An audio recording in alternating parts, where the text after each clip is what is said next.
Welcome to Ignite the CEO Within, the podcast where we dive deep into the minds of top business leaders to ignite your inner CEO. I'm your host, Mark McFatridge, founder of Quaid, and with each episode, we bring you inspiring conversations with CEOs and business owners who share their experiences, insights, and lessons learned along the way. Get ready to be motivated, empowered, and equipped with the tools you need to succeed in your own leadership journey. Let's ignite the CEO within you. I've been looking forward to this episode for a long time. Welcome to Igniting the CEO Within. I'm Mark McFatridge, founder and CEO of Quaid. One of the cool things about Quaid is that 90% of our members, or allies as I call them, are entrepreneurs. And that world is a different animal from corporate America, or even in many instances, even of family-owned businesses. Entrepreneurs are doers. They're curious. They see things that others don't, and they take action, sometimes to their own detriment. But being around entrepreneurs is exciting because you literally never know where their mind is going to go next. It can also be exhausting because you never know where their mind is going to go next. I am pumped to bring in my pal, Deyman Doolittle, co-founder of Ship Sigma. Deyman, thanks, man, for hanging out with me today. Mark, I'm so happy to be here. I'm honored. Thank you very much. Looking forward to it. Oh, we'll have some fun for sure. So I first met Deyman about 7 years ago when I was doing some consulting, and Ship Sigma was really just coming out of the gates. When you and I first met, there were like 4 or 5 of us in a cramped little office space, and I was listening to your game plan. And what I remember about it is there was a ton of passion, there were a ton of ideas, there were a ton of dreams. What there was not a ton of, though, was structure.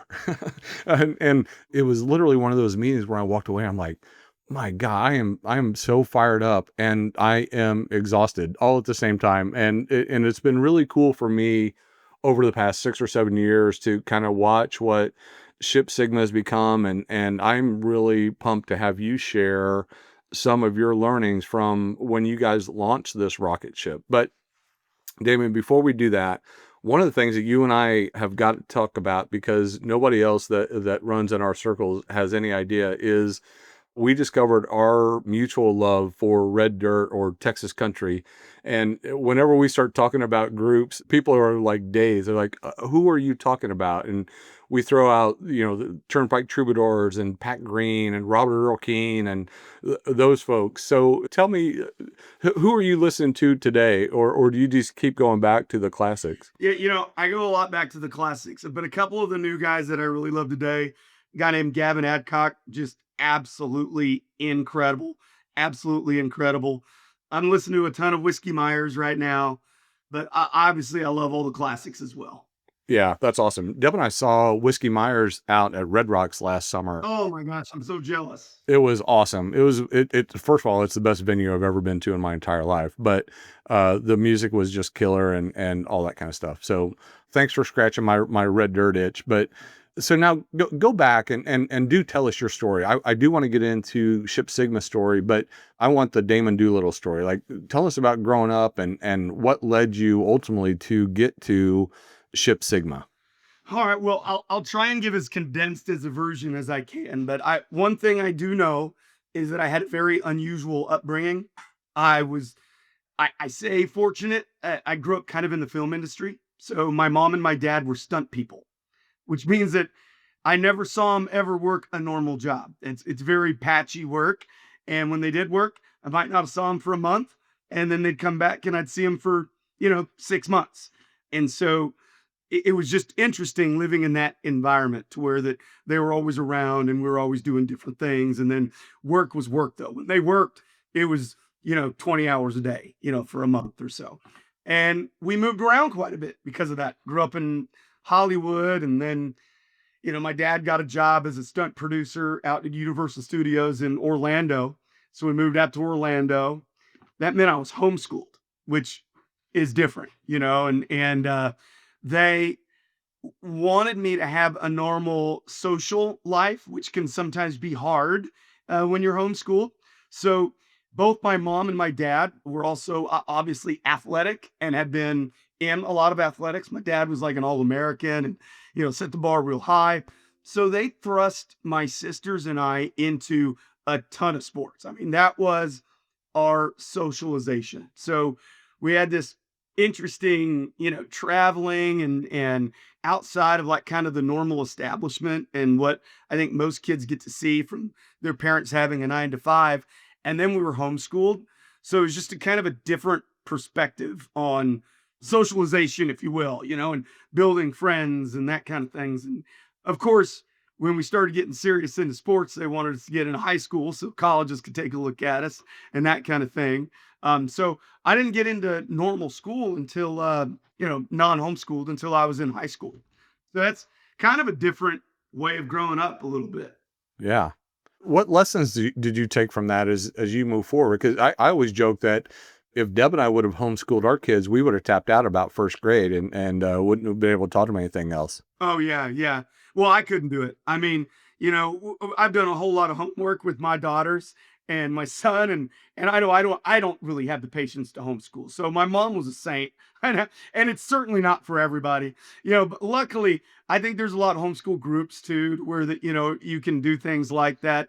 It's not something that I would say is better than at all. It really depends on the family and the situation and why they want to do it.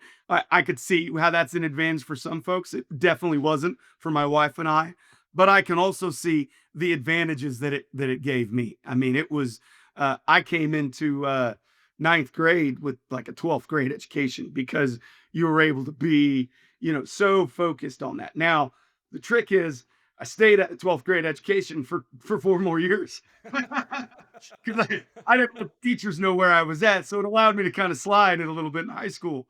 But yeah, I mean, I think it's to each family their own there. Certainly a lot of advantages because you're able to learn a lot of very specific things and at your own pace and in your own way. But you lose a lot of the social things and the conformity things that, quite frankly, if you're going to be successful in a workplace, you've got to learn to conform some way to the environment around you. And then it's not all just about you and your learning speed and your learning objectives. So definitely pros and cons. Yeah. So then you get into high school and you start that acclimation and what does that look like? And then, you yourself were a pretty good football player, right? That went and played in college. Yeah, yeah, I did. Luckily, from the sports aspect of it, I think we got a lot of that socialization, which was really important to my parents. But one of the things that I picked up the most out of the homeschooling piece of it was that I've very much at a young age felt on peer with adults because I was around them so much at my parents' work and everything. So I was able to talk to my teachers as if they were my peers. That wasn't always appreciated, but it was appreciated by most of them. You know what I mean? And I think that helped me out a ton, dealing with the teachers and probably helped me get into a lot of trouble that shouldn't have gotten into. But that was kind of I think a big advantage. Learning that everything didn't revolve around me was a disadvantage. That took some time and, to fit into the systems and realize that, I needed to be at this pace with these kids because that's what the whole class was doing. Now, it allowed me to also, like I say, I sit idle for 2 or 3 years because if I could get A's without doing the homework and cracking open a book, I was going to do that. And I wasn't going to raise my hand and say, hey guys, I need to be challenged. You know what I mean? And it just allowed me to kind of hide a little bit until high school got hard when I was a senior, because I took some years off from learning there. But no, I think a lot of sports young helped me really acclimate to the social settings of the people my age in school. One of the things that I find interesting is when I do talk to kids who grew up athletically, whether they played in college or just high school or whatever, is they attribute a lot of their success to playing sports. Do you find that the same? And if so, where did you see that be complementary and so forth? Yeah, so I'm biased, obviously, but I do have a ton to say there. It's perseverance. It's understanding that you're going to do like a little bit of work on a almost monotonous level continuously for an end result, that's going to be worth it in the end. Deferred gratification. Now, you get this from other places. You get it from the robotics club. You get it from kids that just want to go to Harvard. You know what I mean? You get it from kids that set these audacious goals, right? But what happens in sports is that almost every kid, and there's a joke about it. They set an audacious goal. And my son is like, well, dad, if the NBA doesn't work out and the NFL doesn't work out and they don't have professional tag by then I'll be an engineer. They got these audacious goals. And if you don't have sports, a lot of times they don't set audacious goals. They set other cool goals like I want to be a firefighter, or I want to be a cop, or I want to be a teacher. And those are worthwhile, awesome goals, but they're not audacious. You know what I mean? And being, good at a sport isn't audacious. Being a professional at it is. And so I think they start these crazy goals and it puts your mindset at like, I've got to really defer a lot of gratification here and work to the nth degree. And, if you're able to say to a kid, like I have honest conversations with my son. He's, I joke genetically gifted, but I say, hey, buddy, listen, all these kids that you're playing with right now, you know, the vast majority of them won't make your high school football team.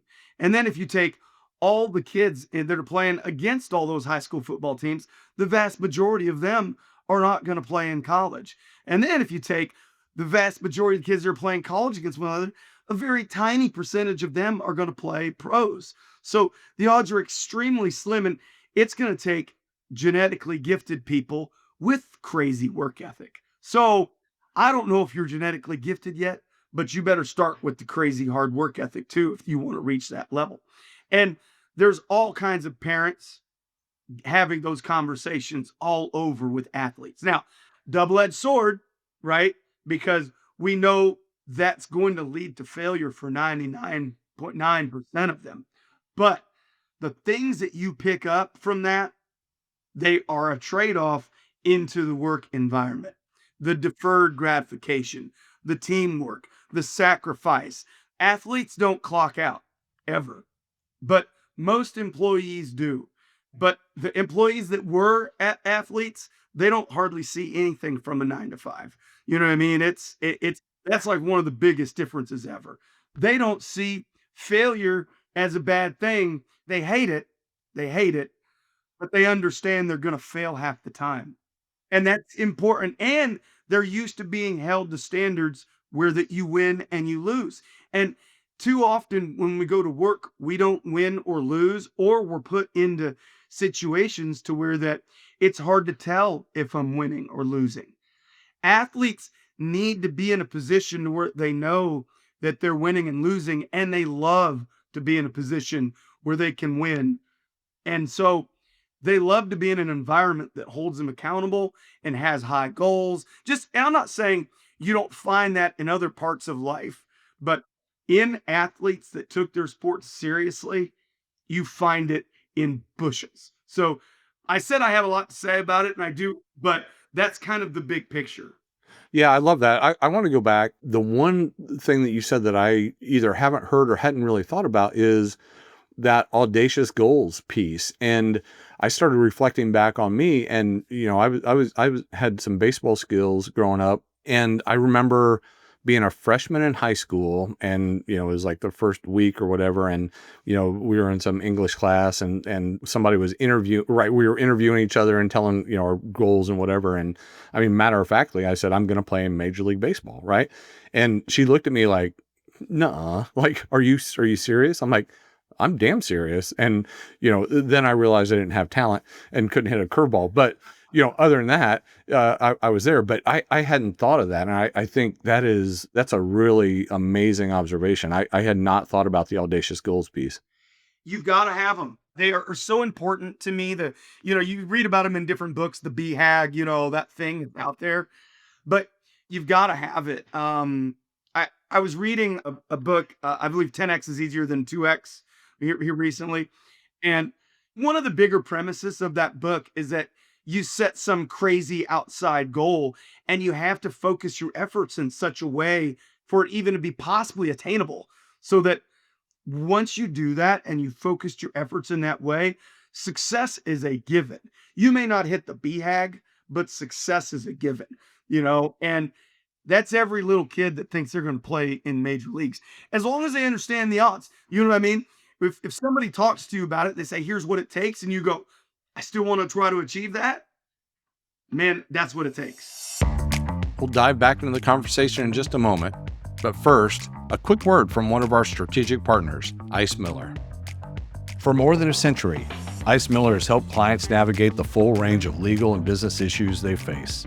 Whether it be in the boardroom or the courtroom, our lawyers have evolved with the marketplace, providing sound counsel when you need it the most.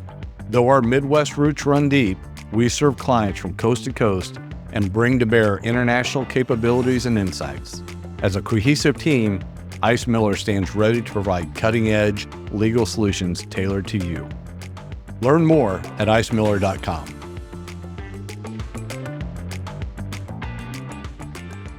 One of the other things and that people talk about with athletics too is, and this is actually a negative, is as athletes, we often remember the failures or the losses more than we celebrate the wins. And that was something that stuck with me for a really long time. And as I got into leadership and as you got into leadership, you learn that you can't operate like that 100% of the time, that you've got to celebrate those little wins along the way and remember them and help that, or else you're going to A, burn yourself out, and B, drive your teammates crazy. Do you tag onto that as well? Yeah, I do, but I'm going to put a caveat with it. And it ties into another, I think, like major leadership principle that I really just agree with. And it's about embracing failure and learning from failure, not simmering over failure, not focusing on failure, but changing the way that you look at failure and not being afraid to fail and fail quickly and learn from it. It's repeated failure, without changing what you're doing. That's such the negative in my mind, but it's really also changing the way that those people look at failure and going, how do we improve from it? How do we learn from it? It's so bizarre in this way. Again, not to give another endorsement to some service or thing out there again, but we did a lot of EOS because we needed to be structures based in our organization. My co-founder and I are very high talent driven people, but we're self-aware enough to know that we couldn't build a business that way. So we needed to have a lot of structure around it. And one of the best, what I would say, humdingers that we pulled from that system was the way of looking at issues and solving issues, and everybody on the leadership team having homework to find problems and bring them to the meeting so we could talk about how to solve them. And when we learned that we were looking at failures, finding failures to create these issues, once we brought it to a problem, to a meeting, and we had a really organized way of solving that problem, we knew that we then fixed a problem. And it was a giant win. And once everybody started learning that we were going through this process of finding problems and failures and fixing them, it changed the way culturally the entire company thought about problems and things going wrong. It was almost like finding an Easter egg when a process broke. You go, oh, awesome. We got a great problem to bring to the meeting kind of way. And it changes the way you look at issues and that you look at problems and that you look at failures. And it's really about changing the way that we accept, not just droning on about being bad at this, but great, we found out we're bad at this. Let's take that as an opportunity, to figure out how we fix it. And is being bad at it really the problem? Are we bad at it because of something else, or, let's fix that thing? But, athletes do exhibit that behavior, but I think it's very trainable to look at in a different way. Yeah, that's awesome. So now start to fast forward and you start to think about what's next in your professional career. And the idea for Ship Sigma came about. Talk about that. Where did Ship Sigma come from, and how did you get it up and running? Yeah. So both my co-founder and I were consultants in the space, and it was a very now I don't want to make any like marketing consultants angry out there, but it felt like very much like marketing consulting in a way to where that it was real the results were super squishy. It was really, really hard to tell when you were robbing Peter to pay Paul, when the real results were there, because at a high level, it's because we're working with shippers, carriers, and resellers that kind of benefit from having murky data and hard to understand margins and really the more complex the pricing market is and the more opaque it is, the better for all of the suppliers in that market. And our business model obviously is providing clarity and, best case type avenues of taking action for people, right? They're choosing the best ways method. And so we're clearing up a lot of that obscurity. And so in our industry, there was a lot of like, just trust me, because cloud computing's expensive and it's really hard to really show the proof in the work, even though you were doing the work and you could say, hey, the check you wrote, before us was, $10,000 a month. Now you're writing an $8,000 a month check. It was really hard to say, well, but here's exactly why. Because it could be that I'm just choosing a less inexpensive method to ship, right? Which they could have done that without us. And so we saw this opportunity to try to use technology to really show the work better so that both the operators could show the business case to the financial people that were making decisions, and the financial people could prove, hey, operators, this is why we needed to hire Ship Sigma to come in and perform this work for us. It wasn't just because they're better negotiators or something along those lines. So we saw this opportunity to be able to show the work better and do the work better by investing heavily in technology instead of just more people to do more work. And it really was gangbusters when we were able to do it. It changed the way in which the financial advocates for our service were able to sell it internally and be able to get people to buy on to using Ship Sigma from the supply chain, departments. And it changed the way supply chain people were able to prove the work we were doing to the finance people to pay for our services. Now, there was incredible challenges in it, with being a really essentially a technology company, but not being technologists. And we went through some incredible learning curves in building tech, from not being technologist to, trying to sell operations type services through finance departments or financially, type tools through the supply chain departments and how to hone that message, different pricing models and how those pricing models, apply to different mindsets, how to prove the worth of what we're doing over time to not make it transactional, how to price our services in the best ways to where that we're viewed from investors and not apply that pressure to our customers. I mean, there was just lots of different things along the way that some we got lucky and I mean I say lucky, but we bet right early and it worked out. Some we had to learn through trial and error and we beat ourselves up on only to learn that every company that's gone through the stages that we've gone through has learned those hard lessons. It's been a growth journey with competing priorities at every single level. And I think a lot of those are similar for a lot of companies, and a lot of them are very industry specific or timing specific of whether, what happened during COVID or what have you.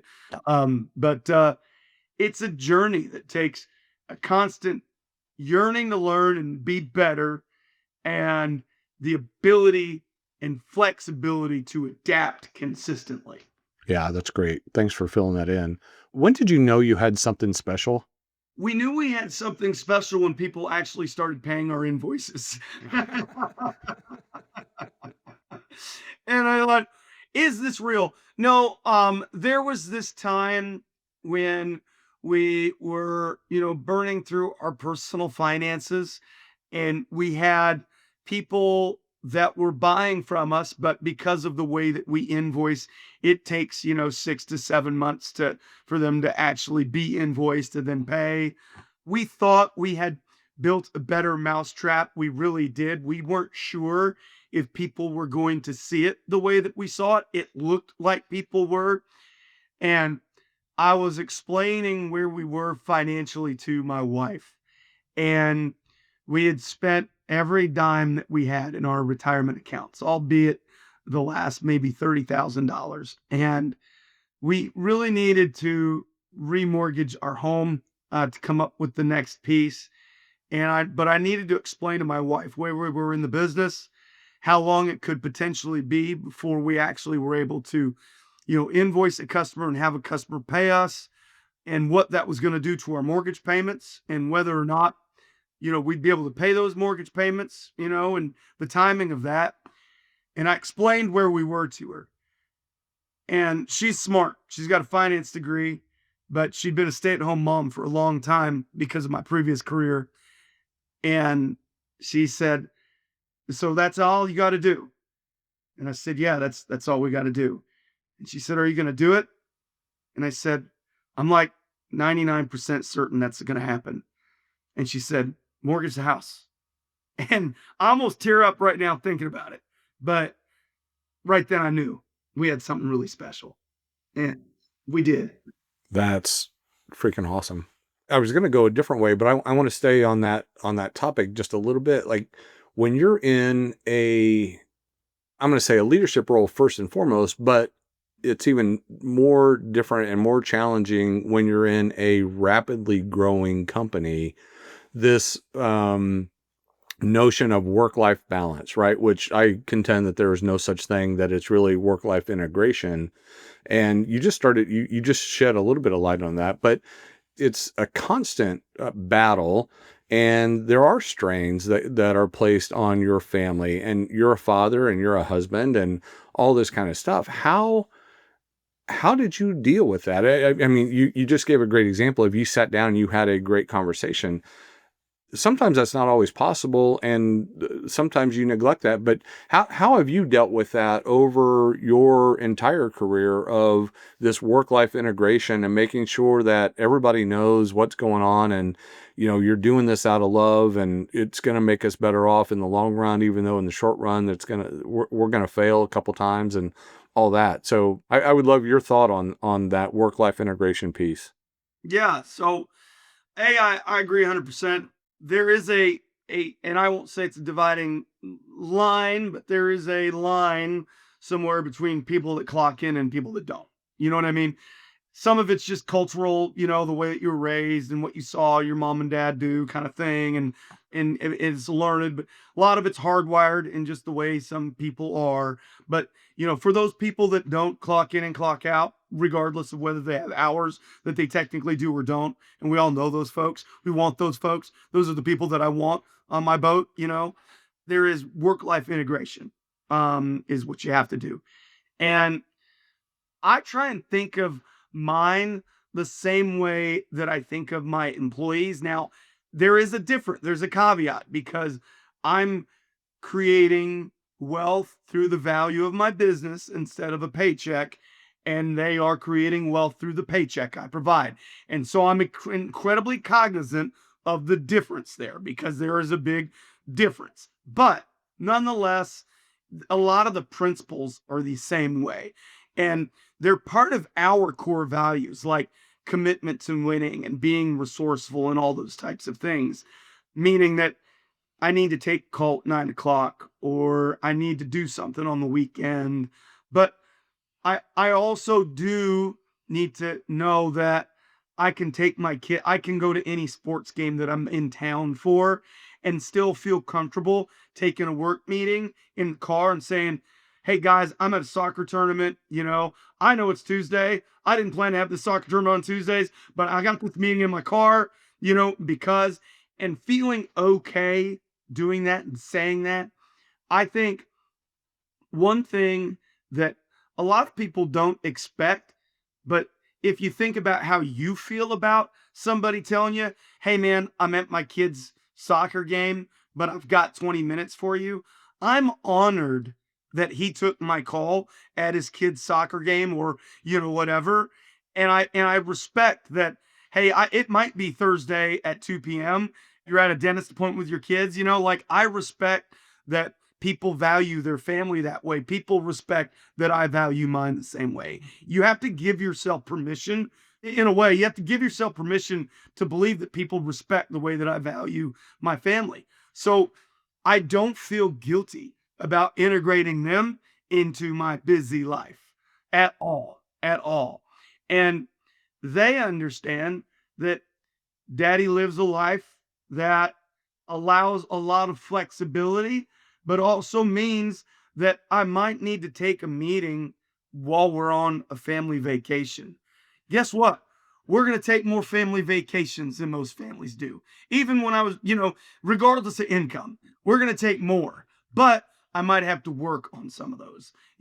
I might have a whole day on some of them where that, you guys are at the park and daddy's got to stay at the hotel. But nonetheless, we're still going to go more places. So you have to give yourself permission to not feel guilty about bringing work into your family life. And also give yourself permission to not feel guilty about bringing your family into your work life. And so now, as a business owner and as a leader, I go, that's what my employees get too. I want them to let me know, hey, I'm in the car with my kid, just picked him up the bus. Let me call you back in 30 minutes. Absolutely. Don't feel guilty about telling me that any day ever. You know, I want to foster that kind of environment.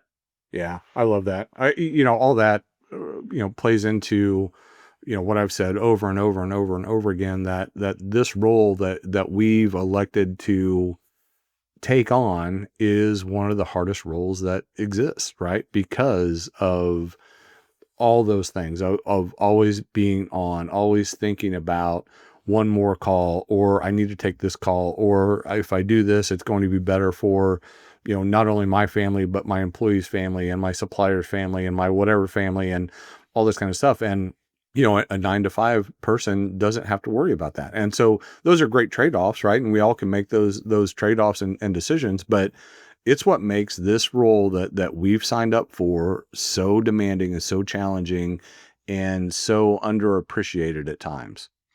There's not times that I don't want it too. I think I'm not abnormal to think like, every once in a blue moon, I'm like, I just wish I worked at a factory somewhere and I just stamped a widget and just walked away, But then I think about, okay, well, what's the trade-off for not doing those kind of things? And I prefer this life. But I tell you what, I can appreciate the person that doesn't. And if they want that, they want that. And I don't think it's less than. You know what I mean? It's just different. And I can appreciate why they feel that way. Because really, truly, half the world is wired to where that they just want to shut off and be done with it. That's fine. That is 100% fine. Yep. Yep. Absolutely. Absolutely. Man, this has been so good. I am, like I said, I've been looking forward to this recording for a long time. One of the things that I love to do is kind of get inside the heart and the head of our guests and ask for their I believe statement. So I'm going to look at you and say, Deyman, what do you believe?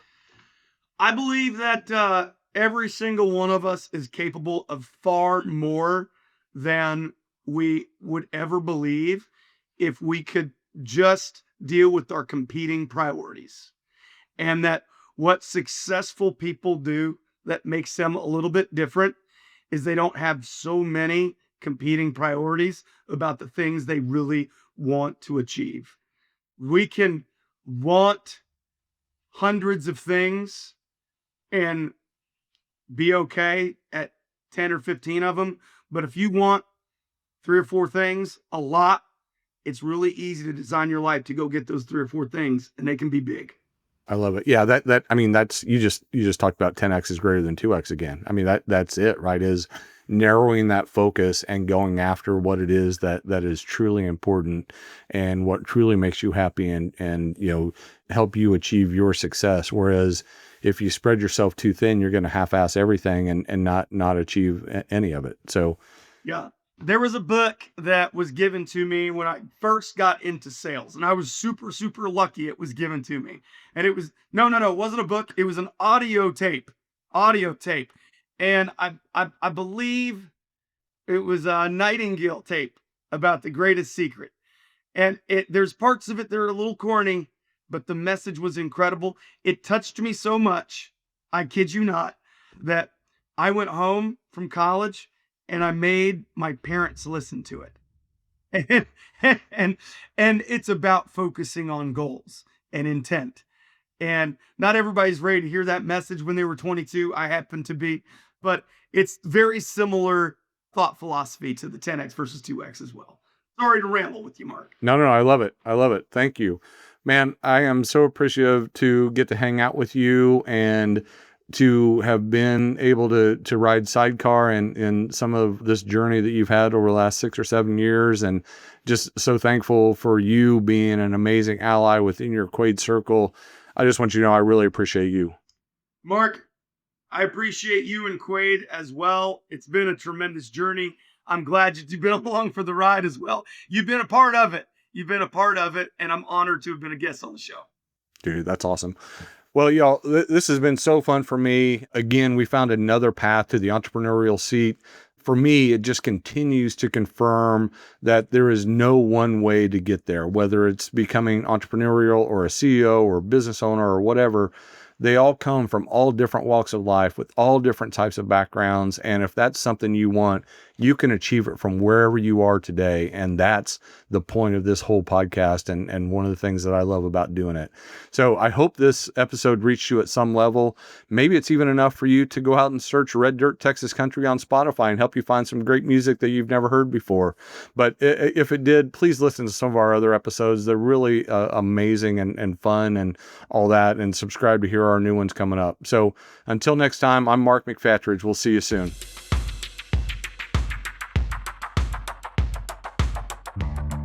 Thank you for joining today's conversation. If our discussion has sparked your interest in our community of unapologetically authentic leaders, head on over to QuaidCircle.com, where you can learn more about Quaid and take our exclusive CEO Mindset Assessment to help elevate your leadership journey. Remember to subscribe to our podcast on your favorite platform and leave a review to help us continue delivering valuable insights and inspiring stories from top business leaders.